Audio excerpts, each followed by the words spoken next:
आखिर कालनेमी कौन था जिसे अपने हर जन्म में भगवान के अवतारों के हाथों मरना पड़ा। आइए जानते हैं इस कहानी में। दोस्तों, आज की वीडियो में हम एक ऐसे पात्र के बारे में विस्तार से जानकारी देंगे जिसको ज़्यादातर सभी लोगों ने रामायण के पात्र के रूप में जाना है। परंतु दोस्तों, ये पात्र रामायण ही नहीं बल्कि हमारे धर्म ग्रंथों के अनुसार इस पात्र का अनेकों बार उल्लेख हुआ है।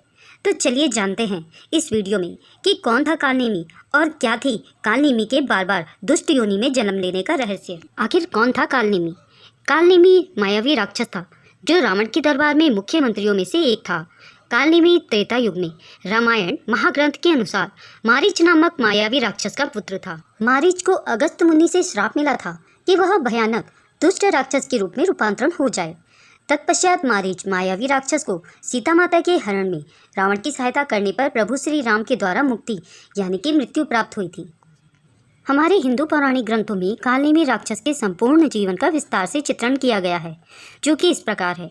कालनेमी अपने शुरुआती जन्म में ऋषि मारीच के पुत्र थे, जिनको अपने कुकर्मों के कारण राक्षस एवं दुष्ट जीवात्मा के योनि में बार बार मृत्युलोक में जन्म लेते हुए प्रत्येक बार भगवान श्री हरि विष्णु के अवतारों के द्वारा मृत्यु प्राप्त हुई। सतयुग के कालनेमी का जन्म तथा देवताओं द्वारा मृत्यु।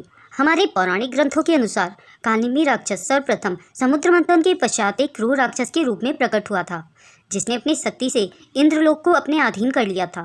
तत्पश्चात इंद्रदेव तथा अन्य देवताओं के प्रार्थना करने पर भगवान विष्णु ने उस महान शक्तिशाली राक्षस का अंत किया था। इसके बाद फिर कालनेमी ने हिरण्यक्ष के यहाँ जन्म लिया और अपने भाई अंधकासुर के आज्ञानुसार भगवान विष्णु के विरुद्ध युद्ध करते हुए मारा गया था।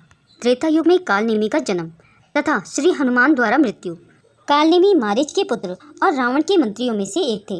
उन्होंने राम के खिलाफ युद्ध में रावण की मदद की। जब प्रभु श्री राम के छोटे भाई लक्ष्मण मूर्छित हो गए थे और हनुमान को लक्ष्मण को मूर्छित से उठाने के लिए संजीवनी जादुई औषधि जड़ी बूटी लाने के लिए कहा गया था, रावण ने कालनेमी को हनुमान को रोकने का काम सौंपा था और कालनेमी से कहा था कि अगर वह हनुमान को मार देगा तो वह उसे अपना आधा राज्य दे देगा। द्रोणागिरी पर्वत से जड़ी बूटी लाने के लिए हनुमान उड़कर हिमालय जाते हैं। कालनेमी ने एक साधु का रूप बनाया और अपनी माया से तालाब, मंदिर, बाग आदि की रचना की। संजीवनी बूटी लेने के लिए गए हनुमान जी सुंदर आश्रम देखकर पानी पीने के लिए रुक गए। तब साधु के भेष में कालनेमी ने हनुमान जी को आराम करने और झील में स्नान करने के लिए अपने मेहमान के रूप में आमंत्रित किया। साधु बने कालनेमी ने हनुमान जी से कहा कि वह नदी में स्नान करके आए, तब वह उसे एक विशेष ज्ञान देंगे।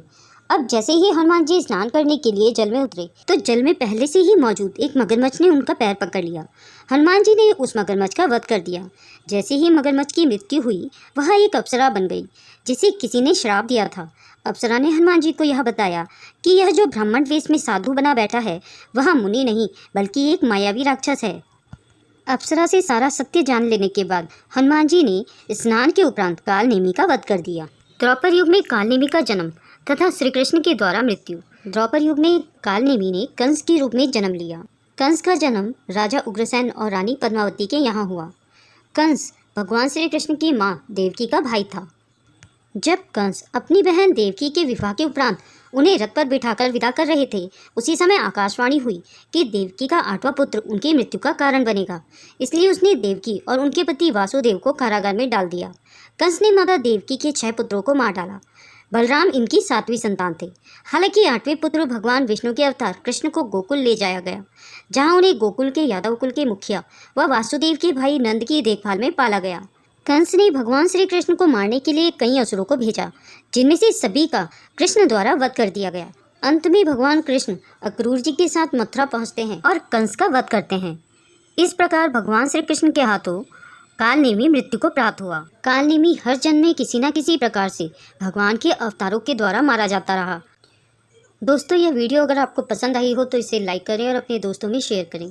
अगर आप मेरे चैनल में नए हैं और ऐसी रोचक कहानियाँ सुनना पसंद करते हैं तो मेरे चैनल को सब्सक्राइब करें। वीडियो को अंत तक देखने के लिए आप सभी का बहुत बहुत धन्यवाद। आगे मिलते हैं नई कहानी के साथ।